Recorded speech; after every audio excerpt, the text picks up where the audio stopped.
ஓம் முருகா போற்றி போற்றி. என் அன்பு குழந்தையை, முன் பிறவிகளில் நீ செய்த நல்ல கர்மாக்கள் இன்பமாகவும் கெட்ட கர்மாக்கள் துன்பமாகவும் இந்த பிறவியில் உன்னை நோக்கி வந்து கொண்டிருக்கிறது. இதில் இன்பத்தை மட்டும் உனக்கு விட்டுட்டு உன்னை நெருங்கும் துன்பங்கள் அனைத்தையும் உன் முருகன் நான் வாங்கிக் கொள்கிறேன். காரணம், நீ இந்த முருகன் மேல் வைத்திருக்கும் பரிபூரண நம்பிக்கையும் பொறுமையினாலும் தான். வெற்றிகரமான வாழ்க்கையை விட மன நிறைவான வாழ்க்கை தான் சிறந்தது. மகிழ்ச்சி பணத்தால் கிடைத்தாலும் மன நிம்மதி என்பது அன்பாலும் அன்பானவர்கள் மட்டுமே தான் கிடைக்கும். நீ ஏழையாக இருந்தாலும் முருகனின் பிள்ளை, நீ மனதில் பணக்காரனாக இருக்கணும். பணக்காரனாக ஆன பின்பு நடத்தையில் ஏழையாக இருக்கணும். எவ்வளவு பணத்தை சம்பாதித்தாலும் உனக்கென ஒரே ஒருவரையாவது சம்பாதிச்சு வச்சுக்கோ. ஏனெனில் பணம் உன்னிடம் பேசாது, நீயும் பணத்திடம் நிச்சயமாக பேச முடியாது. ஏதோ ஒரு சூழலில் வாழ்க்கையில் நீ அனைத்தையும் இழந்து தனியாக நின்றபோது உன்னை தேடி வந்து உதவி செய்தவர்கள். அதே சூழ்நிலையில் நீ ஒருவரை தேடி சென்று உதவி கேட்டும் வெற்று காரணத்தை சொல்லி உனக்கு உதவி செய்யாமல் உன்னை தட்டி கழித்தவர். இந்த இருவரையும் உன் வாழ்க்கையில் இறுதி நாள் வரை நீ மறந்துவிடவே கூடாது. உன் முருகன் சொல்வதை கேட்பாய்தானே? உன் வாழ்க்கையில் ஏற்பட்ட சில கசப்பான சம்பவங்களை கடந்து வந்துவிடு. இதுவரை உனக்கு நடந்து முடிந்தது எல்லாம் சின்ன அத்தியாயம்தான். வாழ்க்கை என்னும் கடலில் இன்னும் வெகு தூரம் நீ பயணிக்க வேண்டியிருக்கிறது. ஆகையால் வாழ்க்கை புத்தகத்தில் நீ படித்து முடித்த பக்கத்தை திருப்பிவிட்டு அடுத்த பக்கத்திற்கு சென்றுவிடு. மாறாக புத்தகத்தையே மூடிவிடாதே. நான் சொல்வதை புரிந்து கொண்டாயானால் இனி நான் தொட்டதெல்லாம் உனக்கு வெற்றிதான். முருகன் மேல் நம்பிக்கை வைத்திருக்கிறாய் தானே? இந்த முருகன் சொல்வதை கேட்பாய் தானே? முருகனின் மீது ஆழமான நம்பிக்கை வைத்து நான் சொல்வதையெல்லாம் கேட்டால் நிச்சயம் உனக்கானது நடக்கும். நீ கேட்டது கிடைக்கும். உன் மனதிற்கு உருவமில்லை, ஆனால் அபாரமான சக்தி இருக்கிறது. உன் மனதை எப்போதும் அமைதியாக வச்சுக்கோ தங்கமே. அமைதியான மனதில்தான் ஆற்றல் அதிகரிக்கும். அதனால் தெளிவான முடிவை உன்னால் எளிதாக எடுக்க முடியும். உன் மனதில் நீ ஒன்றை திட்டமிட்டு அது நடக்கும், கிடைக்கும் என்று திடமாக நம்பணும். அப்போது உன் மனமே போராடி அதை உனக்கு பெற்றுத்தரும் நிச்சயமாக. இந்த நிலையற்ற உலகத்தில் நீ எதை மாற்ற நினைத்தாலும் அதை நிலைத்து நிற்கப் போவதில்லை. பிறகு ஏன் உனக்கு தேவையற்ற மனக்கவலை? கிடைக்கப்பெற்ற இந்த சொற்ப நேரத்தில் உனக்கு பிடித்த வாழ்க்கையை மனக்கவலையின்றி சந்தோஷமாக வாழ்ந்துவிட்டு செல்.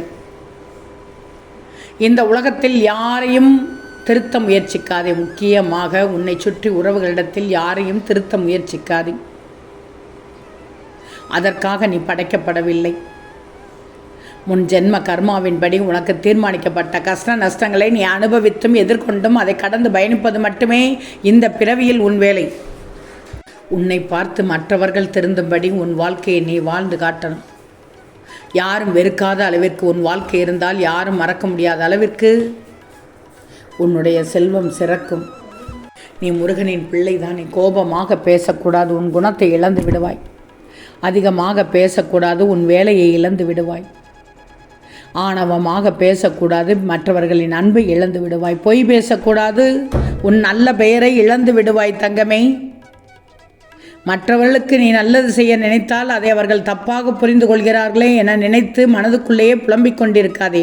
உன்னை உதாசீனப்படுத்தியவர்களுக்கு உன் அருமையும் உண்மையான அன்பையும் இந்த முருகன் புரிய வைத்து அவர்கள் நிச்சயம் ஒரு நாள் உன்னை தேடி வரும்படி செய்வேன். உன் எதிரிகளுக்கு தெரியவில்லை, பாவத்திலேயே மிகப்பெரிய பாவம் சிறிதும் யோசிக்காமல் நம்பியவருக்கு துரோகம் செய்வதுதான் என்று. அந்த பாவத்தை சாதாரணமாக செய்து விடுகிறார்கள். ஆனால் அதற்கான தண்டனையை நிச்சயம் அவர்கள் மூலமாகவோ அல்லது அவர்கள் சந்ததியினர் மூலமாகவோ ஏதாவது ஒரு வகையில் கண்டிப்பாக அனுபவித்தே ஆக வேண்டும். கவலைப்படாது. உன் காதுகளில் கேட்கும் ஒவ்வொரு 10 வார்த்தைகளும் தேவைப்பட்டால் மட்டுமே ஒரே ஒரு வார்த்தை பேசு. கொஞ்சமாக பேச, அளவோடு பேசு. எவ்வளவு யார் வேண்டுமானாலும் எப்படியும் சலசலப்பாக பேசிவிட்டு போகட்டும். நீ எதற்கு தேவையில்லாமல் பேசணும்? எல்லாவற்றையும் அமைதியாக கேட்டுக்கொண்டே இரு. முருகனின் பிள்ளை, நான் சொல்வதை கேட்கணும். நீ பயப்படும் போது உன்னுடன் இருந்து உன் பயத்தை போக்குவதற்காகத்தான் உன் முருகன் நான் இருக்கிறேன்.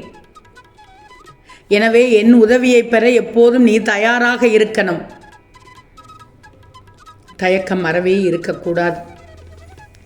என்னால் உனக்கு உதவ முடியுமா என்றெல்லாம் யோசிக்காதே. உனக்கு தேவை தீர்க்கமான நம்பிக்கையும் பொறுமையும் மட்டும்தான். என் மீது நீ வைக்கும் நம்பிக்கை எப்போதும் பொய்த்து போகாது.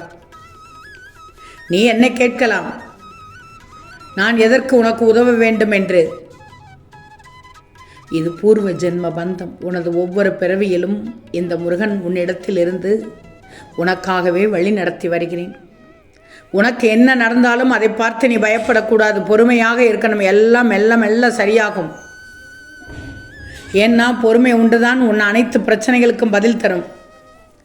அதற்கு சிறிது காலதாமதம் ஆகலாம். ஆனால் அதில் என் பிள்ளையான நீ தோற்றுப்போக ஒருபோதும் நான் விடமாட்டேன். முருகனின் பிள்ளை ஜெயிக்கும் பிள்ளை. என்னை நம்பு தங்கமே. உனக்கு பக்கபலமாக என்றும் இந்த முருகன் நான் இருக்கிறேன். வாழ்க்கையில் உனக்கு கஷ்ட நஷ்டங்கள் எது வந்தாலும் உனக்கான ஆறுதலை மட்டும் அடுத்தவர்களிடம் தேடக்கூடாது. அது உனக்கு வலியைத்தான் அதிகப்படுத்தும், வேதனையைத்தான் அதிகப்படுத்தும். ஏனெனில் அடுத்தவர்களுக்கு உன் பிரச்சனைகள் வெறும் பொழுதுபோக்கு கதைதான். இதை மட்டும் நீ மறந்துவிடக்கூடாது. உனக்கு நீயே ஆறுதல் தேடிக்கொள்ளும் அளவிற்கு உன் மனதை தைரியத்தை வளர்த்து கொள்ளணும். உனக்கு பக்கபலமாக என்றும் உன் சாயி உன் முருகன் இருக்கிறேன். உன்னுடைய எல்லா கஷ்டங்களும் கவலைகளும் உன்னை விட்டு விலகிவிடும். அதற்கு நான் பொறுப்பு. மனதிலும் உடலிலும் தாங்க முடியாத வலியாலும் வேதனையாலும் அவதிப்படுகிறாய். உனக்கு கஷ்டம்தான். நீ ஒருவருக்கு எவ்வளவுதான் உதவி செய்திருந்த போதும் உன் சூழ்நிலை காரணமாக அந்த உதவியை தொடர முடியாத பட்சத்தில் நீதான் அவருக்கு முதல் எதிரியாக தோன்றுவாய். உன்னிடம் இருந்து உதவிகள் கிடைக்கும் வரையில் உன் நிறைகளை சொல்லி உன்னை புகழ்ந்து பேசியவர் உன்னிடம் இருந்து எதுவும் கிடைக்காத போது உன் குறைகளை கூறி உன்னை இழிவாக பேச தொடங்கி விடுவார்கள். தெரிஞ்சுக்கோ. ஏன்னா இதுதான் உலகம். அதற்காக நீ செய்யும் தர்ம காரியங்களை நிறுத்திவிடாதே. ஏன்னா அதற்குண்டான பலனை அவரவர்கள் அனுபவித்துதான் ஆக வேண்டும். நான் சொல்வதை கேட்டுக்கோ. உன்னுடைய நல்ல செயலை நிறுத்திவிடாதே. செய்து கொண்டே இரு. உனக்கானதை உன் முருகன் தந்து கொண்டே இருப்பேன். ஓம் முருகா போற்றி போற்றி.